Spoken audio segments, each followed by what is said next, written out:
ಇವತ್ತಿನ ದಿನದಲ್ಲಿ ಇವತ್ತು ಎಲ್ಲ BZ ಜಮೀರ್ ಅಹಮದ್ ಖಾನ್ ಪಠಾನ್ ಆ ಪಠಾನನ ಪವರ್ ತೋರಿಸಲಿಕ್ಕೆ ಇವತ್ತೆಲ್ಲರೂ ಕೂಡ ಸೇರಿದ್ದಾರೆ. ಜಮೀರ್ ಬೇಗ್ ಅವರ ಒಂದು ನೇತೃತ್ವದಲ್ಲಿ ಸರ್ದಾರ್ ಸೇವಾಲಾಲ್ ಮಹಾರಾಜ್ ಸ್ವಾಮೀಜಿ, ಬಂಜಾರ ಗುರುಪೀಠದ ಸ್ವಾಮೀಜಿಗಳು ಕೂಡ ಇವತ್ತು ಜಮೀರ್ ಅಹಮದ್ ಅವರನ್ನ ಬೆಂಬಲ ಕೊಡಲಿಕ್ಕೆ ಇವತ್ತು ಇಲ್ಲಿ ಬಂದಿದ್ದಾರೆ. ಹಾಗಾಗಿ ಜಮೀರ್ ಅಹಮದ್ ಖಾನ್ ಅವರು ಬರೀ ಮಂತ್ರಿ ಅಲ್ಲ, ಉಪಮುಖ್ಯಮಂತ್ರಿ ನಮ್ಮ ಬೇಡಿಕೆ ಅಲ್ಲ. ಬರುವಂತಹ ದಿನಮಾನದಲ್ಲಿ ಜಮೀರ್ ಅಹಮದ್ ಖಾನ್ ಅವರು ಈ ರಾಜ್ಯದ ಮುಖ್ಯಮಂತ್ರಿ ಆಗಬೇಕು ಅಂತ ಹೇಳಲಿಕ್ಕೆ ಘಂಟಾಘೋಷವಾಗಿ ನಾನು ಹೇಳಿದ್ದೇನೆ. 1,40,00,000 ಮುಸಲ್ಮಾನರು ಕರ್ನಾಟಕ ರಾಜ್ಯದಲ್ಲಿ ಇದ್ದಾರೆ ಮತ್ತು 2 ಕೋಟಿ ದಲಿತರು ಈ ರಾಜ್ಯದಲ್ಲಿ ಇದ್ದಾರೆ. ನಾಚಿಕೆ ಆಗಬೇಕು ನಮಗೆಲ್ಲರಿಗೂ ಕೂಡ. ದಲಿತರನ್ನ ಮತ್ತು ಮುಸಲ್ಮಾನರನ್ನ ಇಲ್ಲಿವರೆಗೂ ಕೂಡ ಮುಖ್ಯಮಂತ್ರಿಯನ್ನ ಮಾಡಿಲ್ಲ. ಇವತ್ತು ಜಮೀರ್ ಅಹಮದ್ ಖಾನ್ ಪಠಾನ್ ಅವರು ದಾವಣಗೆರೆಗೆ ಅವರು ಬರಲಿಲ್ಲ ಅಂದ್ರೆ ಯಾವುದೇ ಕಾರಣಕ್ಕೂ ಕೂಡ ಕಾಂಗ್ರೆಸ್ ಗೆಲ್ತಿರ್ಲಿಲ್ಲ. ಬಾಗಲಕೋಟೆಯಲ್ಲೂ ಕೂಡ ಕಾಂಗ್ರೆಸ್ ಗೆಲ್ತಿರ್ಲಿಲ್ಲ.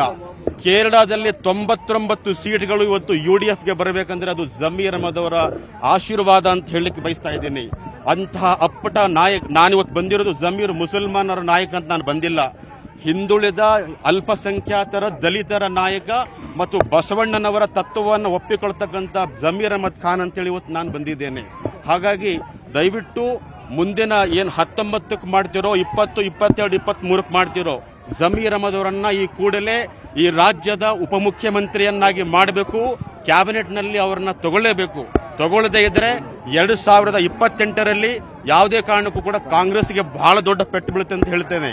ಯಾಕಂತಂದ್ರೆ ಒಂದು BY ರಾಘವೇಂದ್ರ ಇವತ್ತು ಅಲ್ಲಿ ಶಿವಮೊಗ್ಗದ MP, ಆ MPಗಳನ್ನ ಒಬ್ಬ ಕಾಂಗ್ರೆಸ್ಸಿನ ನಮ್ಮ ಶಾಮನೂರು ಶಿವಶಂಕರಪ್ಪ ದಿವಂಗತ BJP ಒಬ್ಬ MPಯನ್ನ ನೀವು ಗೆಲ್ಲಿಸ್ಕೊಂಡು ಬರ್ರಿ ಅಂತೇಳಿ ಬಹಿರಂಗವಾಗಿ ಕಾಂಗ್ರೆಸ್ಸಿನ ಶಾಮನೂರು ಶಿವಶಂಕರಪ್ಪನವರು ಅವತ್ತು ಹೇಳಿದ್ರು.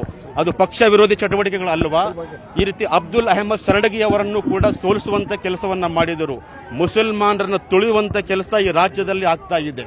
ಅದು ಯಾಕೆ ಇವತ್ತು ಇಷ್ಟು ಹೊಟ್ಟೆ ಉರಿ ಅಂತಂದ್ರೆ ಜಮೀರ್ ಅಹಮದ್ ಅವರು ಇವತ್ತು ಮುಖ್ಯಮಂತ್ರಿ ಸ್ಥಾನವಲ್ಲಿಗೆ ಇವತ್ತು ಬೆಳೆದಿದ್ದಾರೆ.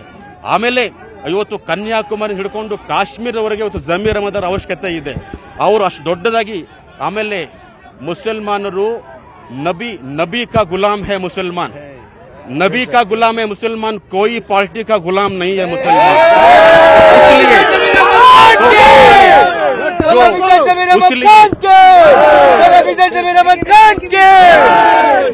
ನಿರ್ಭೀತ, ನಿಷ್ಪಕ್ಷಪಾತ, ವಿಶ್ವಾಸಾರ್ಹ ಸುದ್ದಿಗಳಿಗೆ ಮತ್ತೊಂದು ಹೆಸರಾಗಿರುವಂತ News18 ಕನ್ನಡ ಈಗ ಆಪ್ನಲ್ಲೂ ಲಭ್ಯವಿದೆ.